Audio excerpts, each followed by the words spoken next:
Hey, shalom from your Dutch Uncle John. Listen, we haven't talked for a while, and we talk on the phone. I can explain certain things, or I can write letters and explain certain things. But unless you see it, sometimes it's just you just can't get it. So I thought I'd film it and then send it to you, and you'll get it. It's really cool stuff. Anyway, shalom, shalom, peace. I just ate a now and later candy. And let me tell you why. I'm going to suggest you find something sweet to eat as well. When the Jews teach their babies the Torah, they spread honey on the verses. So when they read them, and then they lick the honey off, and they associate the word of the Lord as being sweet, which that's a nice picture. You see today, I mean, everybody's afraid, like, oh, thou shalt not, and God's going to, this is not God. This is Satan's interpretation. He's trying to get us to think that's God. It ain't. Anyway, remember the Hebrew alphabet. We've talked about it a little bit, but you can at least see it here. We just want to cover one little bit of it today. It'll just amaze you. If you've got an atheist friend, show them this. It'll keep them up at night. It's just so cool how Hebrew works. But I know you probably don't know one bit of Hebrew, except for what little maybe we've talked about. Don't worry. It all comes together quickly. Here's their alphabet. Their Aleph is the first letter. Their Beit, Aleph, Beit, alphabet. That's where we get it from. And the Gimel, Dalet, Hey, Vav, Zayin, Chet, Tet, Yud, Kaf, Lamed, Mem, Nun, Samek, Ayin, Pei, Tzadi, Kuf, Resh, Shin, Ta. 22 letters. Hebrew reads from right to left. That's difficult to get your head wrapped around. I don't want to say it reads backwards, because this is God's first language. This is God's language. It reads forward. We write backwards. Everything we do, Satan has twisted things around that now we're doing it backwards. God tells us to use the moon to tell time. And what do? Satan switches it around, and we're all telling time by the sun. And now our calendars are so off from God's Hebrew calendar that all the special feasts and appointed times, they mean nothing to us. We miss all of this. So we've got to get back to doing it the way God originally wanted us to do it. And He originally put it in Hebrew, so let's learn it in Hebrew. Anyway, so there's your Aleph Beit, your alphabet. And here is Genesis 1:1. I figured we should going to start reading the Bible. These people say, "Oh, well, I've read the Bible and it doesn't make sense." Yeah, well, let's see if you did. What if you missed this? I'm going to read it through once. Remember, they read from right to left. It's Bereshit, bara, Elohim, et, Hashemayim, va'et, haaretz. Bereshit is in beginning. Bara means created or fattened. Elohim, God, El. Anytime you hear El, God, you'll hear it in people's names like Daniel, my judge is God, or Nathaniel, a gift of God. Or sometimes it begins with El, Eliezer, God is my helper. El is God, Elohim. Et, this is an untranslatable word. We'll deal with it another time. We'll talk. That's another whole video. Hashemayim, the heavens. Va'et, this is another et, just like this one. It's and, whatever et is. And haaretz, the earth. But Bereshit, let's just look at this one. And let me show you something really cool about Hebrew and how it works. Here's your first Hebrew word. Aleph Beit. Notice, it's the first two letters of their alphabet. The Aleph Beit. Okay? Every Hebrew letter has a picture associated with it. So an Aleph, its picture is the head of an ox. You can see the snout, you can see ears, you can see horns. It's the head of an ox, and it represents strength and power. A Beit, its picture is a tent. And the letter Beit is also the word Beit, and it means house. Tent, house. By the way, our letter A comes from Aleph. And our letter B comes from Beit. God is always first, always, on everything. So, if Aleph is strength and Beit is house, tent, you have Aleph Beit, the strength of the tent. The strength of the tent is the Father, the Abba.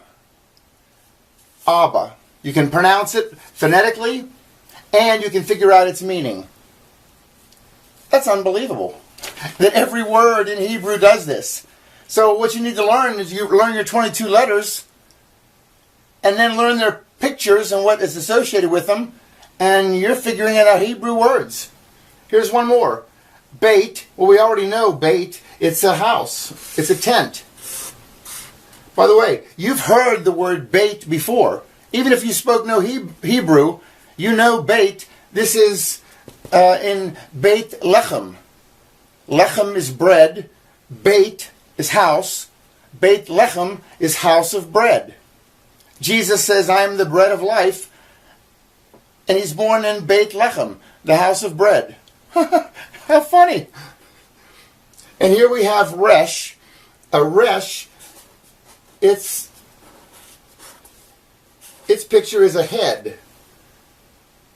If you turn a Resh around and read it this way, it would be our letter R. So now here you have Beit Resh. You sound it out, bar. And what is it? It's the head of the tent. Well, who's the head of the tent? Well, in God's thinking, it's the Son. And isn't that how it worked? Didn't God give authority to the Son? He gave all authority to Jesus. That's unbelievably cool. So, the head of the tent is the Son. The strength of the tent is the Abba. Bar, by the way, you've heard the word bar mitzvah. When you are bar mitzvah, you are son of the law, mitzvah. You have to follow all of those 613 laws that God gave Moses on Mount Sinai. So, now that you know how Hebrew works, let's look at this first word of Genesis 1:1, Bereshit. I've written it big here, but it's the same here. It means in beginning. Okay? Well, each one of these has a picture associated with it. By the way, notice that each of these also have a number associated with it. God deals on levels, and levels, and they all intertwine and connect, and there's sub-themes and themes, and they all interconnect, and everything points to Jesus. Don't believe me? Watch. Bereshit, the first word. Remember, we're reading from right to left. You can sound it out. Beit, ba, resh, r, aleph. They actually say it's a silent letter, and you don't... It sort of gives the A sound. I don't know why they call it a silent letter. It does. It is interesting that Aleph is the first letter of the Hebrew alphabet, yet God does not begin the alphabet or begin the Bible with an Aleph. He begins it with a Beit in Bereshit. Interesting. So, and even the shape of Bereshit, notice it's closed to heaven above, it's closed to earth below, and it's closed to infinity past, but it's open to the future in the direction that God reads. Pretty cool, huh? Anyway, so this is Bereshit, and R is Ra, Resh, Aleph, Ah. The Sheen, it's a Sh sound. Yud, Ya, and the Ta is the T sound. So you sound it out. Bereshit. And if we look at their ancient pictures, remember, you learn 22 letters, you learn 22 pictures, and you can figure it out. A Beit, we already said, was a tent. And a Resh, this was the head. Uh-oh. Oh, not bad. And Beit Resh, we already know this much. That's a word we've already learned. It's bar. Bar is son. Oh my goodness. He starts the Bible. Bar. I told you, everything points to Jesus. He's the first two letters are pointing to the Son. Then you have Aleph. What's Aleph? Aleph, we're going to put it in blue because blue would be the color of God. Because this is God's letter. It's the one he's out in front. He doesn't take everything. He gives all authority and everything to the Son. He starts the Bible with the Son. So this is God. He's the head. It's the strength. God's letter, Aleph. So what do we have in the first three letters of Bereshit? The first word of the Bible, Bereshit, which means in beginning. It's not in the beginning, by the way. There's no the in here. When we learn more of Hebrew, you'll see it's not there. It's just in beginning. And believe me, I know so little Hebrew, but I'm learning, and whatever I figure out, I'm going to pass on to you. Okay, so the first three letters, it's Bar, Son of God. Oh my goodness, that's pretty cool. We come to the Sheen. It has an ancient picture also associated with it. Its picture is, I'm doing it in black, teeth. It looks like a W. In fact, Sheen, it's the Hebrew letter that looks like a W. But it's actually teeth. You see devouring teeth? And anytime you see a Sheen, it represents destruction and devouring. Okay? Teeth, destroying. Interesting. Okay? In fact, look at this. If you just take these two letters right here, Aleph, Sheen, that is a word in Hebrew on its own. That word is Aleph, strength, strong, powerful. Sheen, destruction, teeth, ultimate destruction. It's Aish, fire.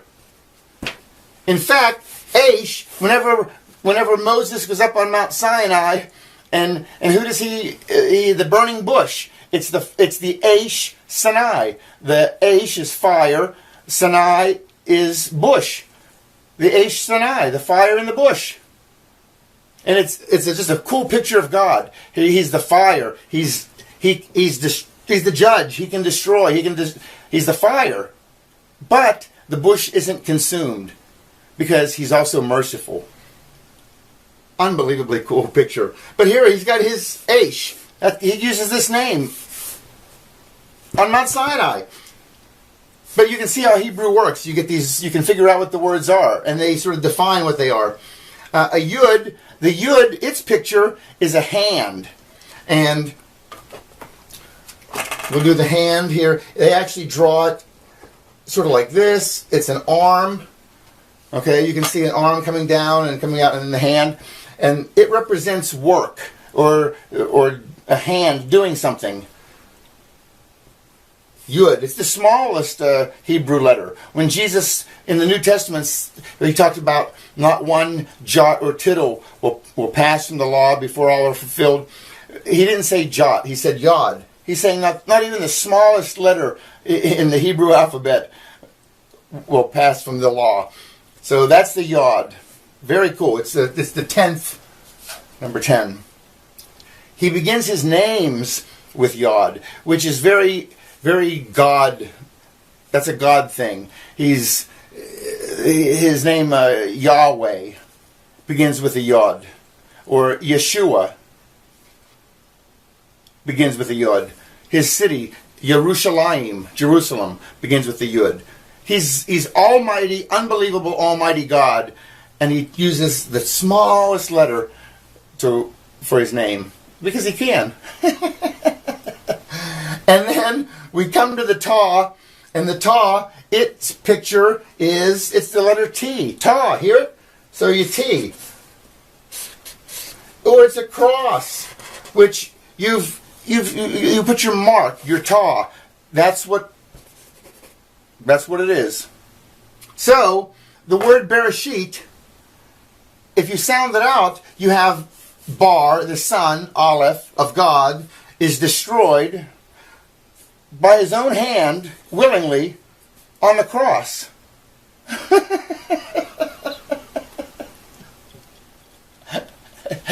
And you atheists say there's no God, and that man wrote the Bible? He does this with every word, people. Every word. Anyway, that's just really cool. And remember, this is the word in beginning, Bereshit. And what's really cool, if you go to the Isaiah, the prophet, major prophet Isaiah 46:10, he says, I am God, there is no other, and declaring the end from, you ready? Are you waiting for it? Are you waiting? Are you waiting for it? He declares the end from the beginning. That's how you know that's how you know who a God is a God. If he can say it before it happens, he's God. And here he's spelling out the end, that the Son of God will be destroyed by his own willingly hand, by own willing, you know what I mean, on the cross, willingly, on the cross. Yes. That's declaring the end from the beginning, from the Bereshit. Anyway, pretty cool stuff. Well, what do you think? I'll try to write some other stuff here for you. And, when you try to type in Hebrew, things go all crazy on your computer because it's going right to left. If you put something in there in Hebrew, it throws everything to the right margin. Makes it very, very difficult. But I think if you like how this turned out, we'll make another one, and because there's some other stuff that you need to see to get it. So anyway, God bless. We'll talk soon. Bye. Shalom.